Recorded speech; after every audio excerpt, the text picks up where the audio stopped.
Access to sport, এই বিষয়টা দেখা যাচ্ছে আমাদের দুর্ভাগ্যবশত কথাটা আমি একটু রাজনীতি আনতেই চাই এখানে।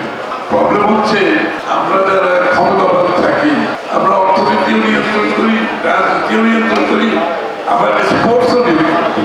এইটা হচ্ছে দুঃখজনক। স্পোর্টসকে আপনি রাজনীতি থেকে মুক্ত রাখতে হবে, অন্তত এই একটা জিনিস আমরা চেষ্টা করবো আগামী দিনে, স্পোর্টসকে রাজনীতির বাইরে রাখতে হবে। এবং আমাদের একটা স্লোগান আছে যে রাজনীতিকে এখানে গণতন্ত্র করলে হবে না, অর্থনীতিকেও গণতন্ত্র করতে হবে, যাতে করে সবাই অ্যাক্সেস পায় অর্থনীতিতে অংশগ্রহণ করে। এখন আপনাদের কথা শুনে মনে হচ্ছে আমার কাছে স্পোর্টসকেও গণতন্ত্র করা দরকার আছে। Sports should also be democratized. The democratization of the sports is also important. যাতে আমাদের সব স্তরের মানুষ, ছোট বড় সকলে যাতে সমানভাবে অংশগ্রহণ করতে পারে। স্পোর্টস ফ্যাসিলিটিস থাকতে হবে, অ্যাক্সেসও থাকতে হবে।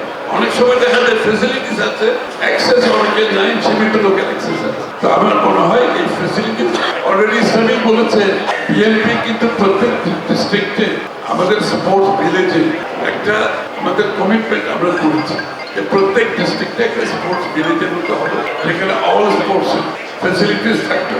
তার মধ্যে বিভিন্ন লেভেলে যেটা প্ল্যানিং এর মধ্যে সেটা কি হবে আমি জানি না, ভিলেজটা লেআউট কি হবে আমি এক্স্যাক্টলি জানি না। তবে আমি নোট করেছি একজন ভদ্রলোক বলেছেন, মনে হয় ভলিবল উনি বলেছেন যে বিভিন্ন লেয়ারে যে করার সুযোগ আছে, যদি সেই সুযোগ থাকে করার, নিশ্চয়ই আমরা সেটা বিবেচনা, এটা আমি নিশ্চিত স্পোর্টস হোস্টেলের ব্যাপারে যেটা বলেছে অত্যন্ত সঠিক কথা।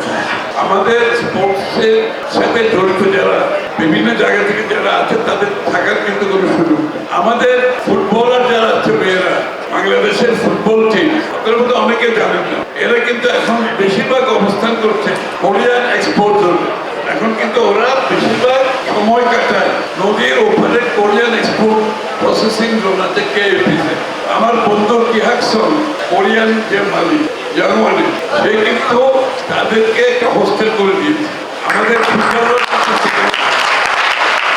থাকে না, ওরা শুধু থাকে না, ওদেরকে প্র্যাকটিস করার জন্য সেই সব ফ্যাসিলিটিস করে দিয়েছে। ওই মেয়েরা কিন্তু ওখানে প্র্যাকটিসও করে, তাকে খাওয়া দাওয়া কিন্তু ইয়ে থেকে দেওয়া হয়, জার্মান থেকে তাদেরকে খাওয়া দাওয়া দেওয়া হয়, তাদেরকে কাপড় চোপড় দেওয়া।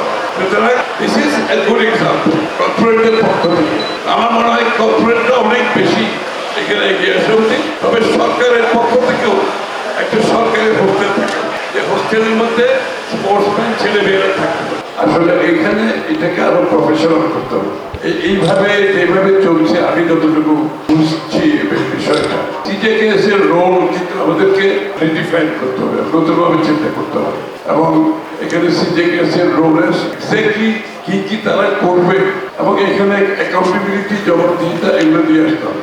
এখানে একটা ব্যুরোক্রেটিক মধ্যে একটা চাপ চলতে থাকে সব। আমি যেটা সিজেকেএস এখানে প্রপার প্রফেশনাল স্পোর্টস এর সাথে যারা জড়িত অথবা যারা প্রমোট করছে জেনুইন, এই লোকগুলোকে সামনে নিয়ে আসে। এখানে কিন্তু ওই নমিনি দিয়ে পলিটিসাইজ করে কোনোদিনও সিজেকেএস কে সামনের দিকে এগিয়ে নিয়ে যাওয়া যাবে। আমার অনেক মেক ইট রিয়েলি প্রফেশনাল এবং প্রফেশনাল লোক যারা এদের সাথে স্পোর্টসকে যারা ধারণ করে হৃদয়ে, এই লোকগুলোকে সামনে নিয়ে আসে। সিজেকেএস এর রোল রিডিফাইন করা দরকার। স্টেক হোল্ডার যারা আছে সবাইকে নিয়ে বলবো, ক্রিকেট লিগ চিরকাল শুরু